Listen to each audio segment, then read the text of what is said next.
Hey,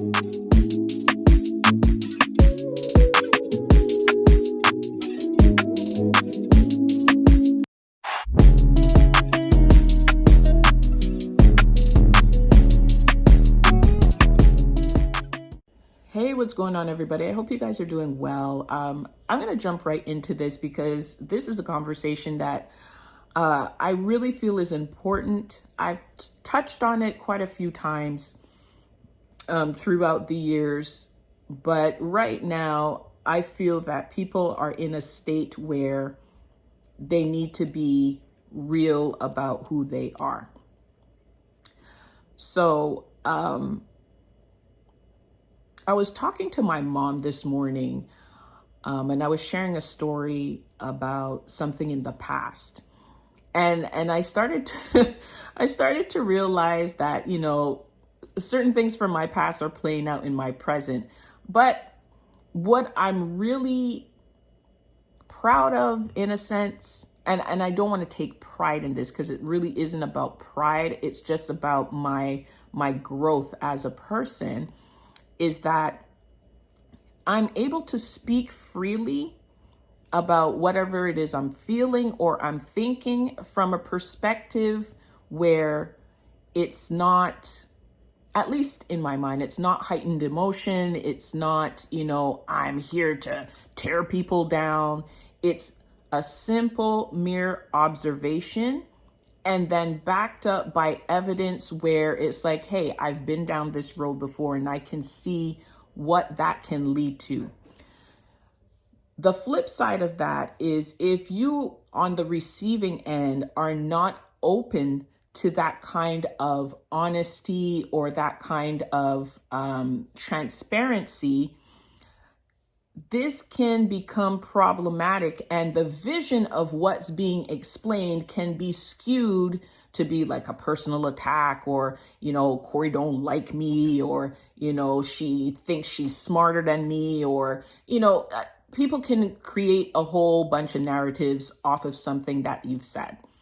And before, that used to bother me and hurt me a lot because I was coming from a good place. However, if I'm speaking to something that I've witnessed or that I've heard, those who are on the receiving end can interpret it as something outside of what I'm delivering.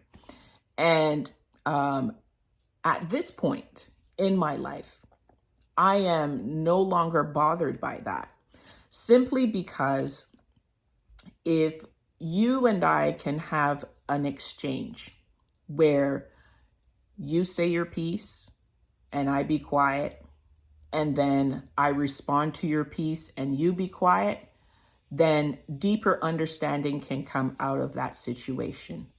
But if you're coming at me with heightened emotion and cutting me off at every turn, that illustrates to me that A, something triggered you. B, you're going to have a hard time explaining what that trigger is because you're in such heightened emotion. And C, you don't get an opportunity for deeper understanding because you're blah, blah, blah, right? And so at this point, I let people go through the emotions. I let them say what they have to say, call me whatever they feel they need to call me, all the things, simply because at the end of the day, my goal isn't to do the back and forth with you. My goal, however it starts, is that you gain deeper understanding of something that I've said or maybe responded to. But if it's going to be with heightened emotion and raising your voice and not allowing me to answer a question that you've asked me, but you're going to answer for me, then, there really isn't anything to talk about or to discover because you've made up your mind exactly what that interpretation is. And that's okay. That's okay. I think and it's even making me laugh how calm I am about that, simply because I understand people. And I understand myself as well. And I think that's one thing that separates people like myself from others.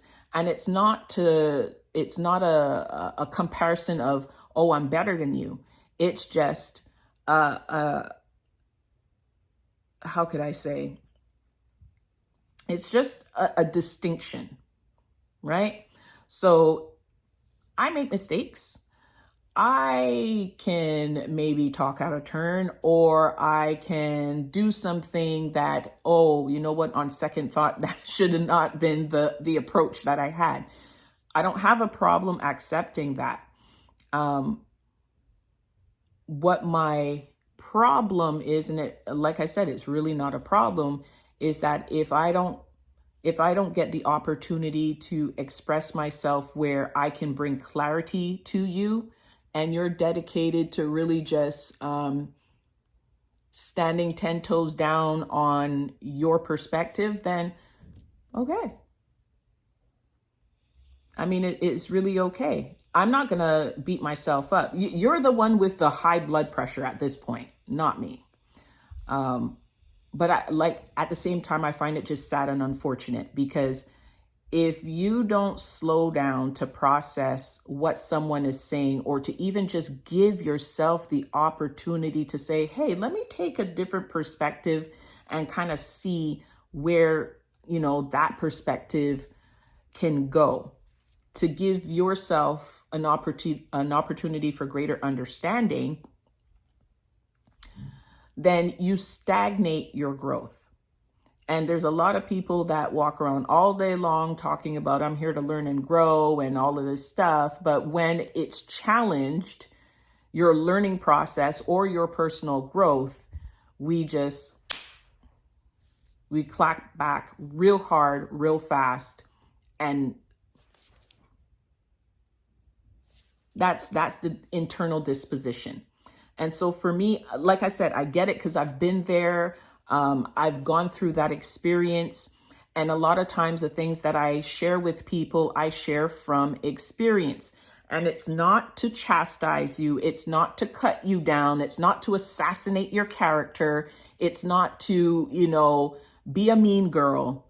It's to say, hey, I've been down this road before, and I've seen what the result of, say, for example, what you're doing can produce. And I'm here to tell you, just be mindful when you do this, because when you do this X amount of times, or if it's something that's part of your habit or part of your personality or part of, your trigger response, I'm just letting you know this is what can potentially happen. And I'm not just saying it because I think I'm a smartass. I'm saying it because I've seen it, play out in my own personal life. Maybe not in the same format, but in essence, the foundation of what I'm talking about has played out the same way. Now, if you're not open to hearing that perspective because of, I don't know, the time in which I said it, the format in which I said it, again, you're open to feeling how you feel. But if you're not open to at least letting it marinate for 2 seconds and to say, okay, I may not totally agree with what Corey's saying, but I can definitely see where she's coming from on that aspect. That's not exactly what I was trying to accomplish, or that's not exactly what I'm actually doing. And maybe I may have that perspective wrong. But if I have that perspective wrong, you've taken the opportunity to view it from my eyes and show me where that perspective could have been altered or could have been misunderstood. You guys get what I'm saying? This is a type of awareness that I wish most people had. A lot of people do not have it. And it's funny because someone said to me that people want to show you who they are. However, they still have a veil. And once you pierce that veil, they become defensive. And so for me, upon hearing that, I feel sad. I don't feel angry. I don't feel, oh, well, you know what? Let me walk on eggshells then. I don't feel any of those things other than sadness because, like I said, it's in the groove of that can allow you to develop and grow personally. I said this to my mom this morning that a lot of times the things that I share with people, even though it may be uncomfortable what I'm sharing with them, for them, usually down the line, they realize what I was talking about. And they likely realize that, you know what, she's got a point. And it's not for me to, pat myself on the back. I'm not the smartest person in the room. I just happen to have an ability to observe and to step into other people's shoes. If you want to call that a gift, then call it a gift. But it's something that I've had within me since I was a kid. And a lot of times, like I was saying before, people want to show you who they are. But when you get too close, they become defensive. And it's unfortunate because the defensiveness is unnecessary, when really we should be defensive to people who come to attack us for real, come to tear us down, take something from us, deplete us. I am not that person. And I will say this with my hand in the air and my other hand on a Bible. I am not that person. So when I bring something to the table to you, it's an opportunity for us together to explore that, or if not together, on your own time to explore it and be like, you know what? Does Corey, have a point here? Or lie to yourself. I mean, it's up to you, right? Lie to yourself and say, what the hell is she talking about? She ain't talking about ish. That's fine with me too. But at some points in our journey in this life, we are going to have to look ourselves in the mirror. I've had to do a lot of that. I'll leave you with this last thing because this was something that was pivotal for me when I went through counseling. So many, many, many years ago, I went through what you would call anxiety/mild depression, or they call it clinical depression. And I went to seek counseling. I went to seek someone to kind of understand what was all this turmoil happening within me? Where is it coming from? Why was I so angry all the time or down all the time? And through those sessions, there was one question that my counselor had asked me that has stuck with me since then. And it was, what do you get out of it?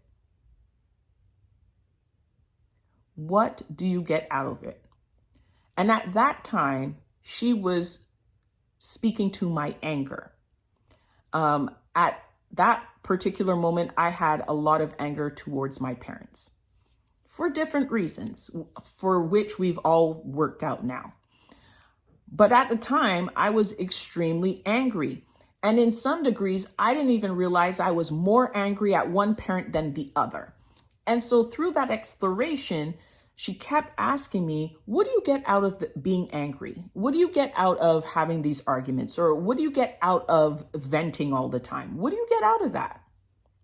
And so I'm proposing that question to all of you when you get into this combative mode with people who bring something to you that may be uncomfortable.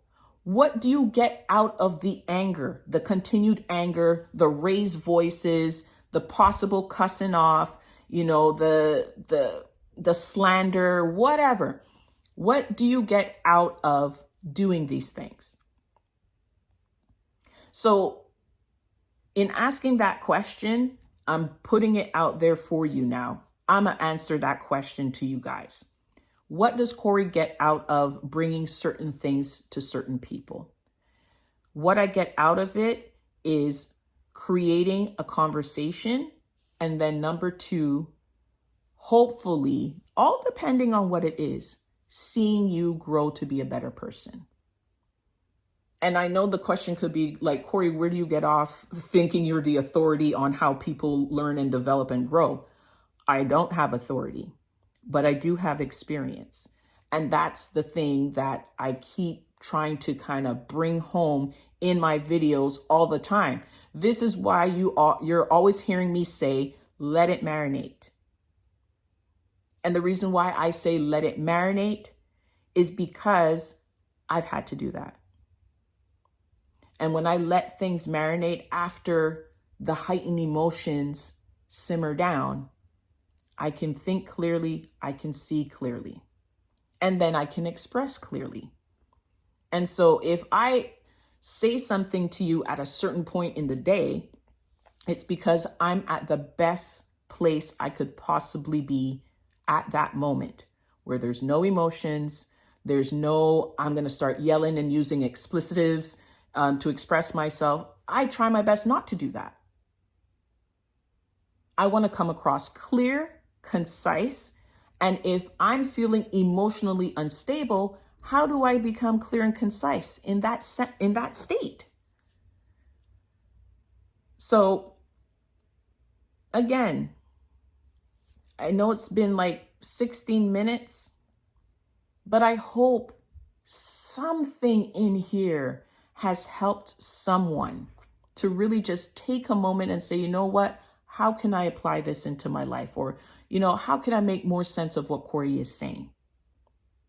Or you can continue doing what you're doing and think, you know what, this girl thinks she knows everything and blah, blah, blah, blah, blah. That's completely fine too. I am not offended.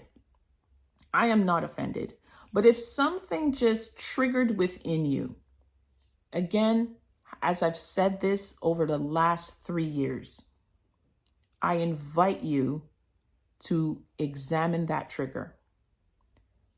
Dig deep into that and ask yourself, what am I getting out of feeling this way? Why am I feeling this way? What is it that so-and-so said to make me feel some type of way? And start to explore that on your own.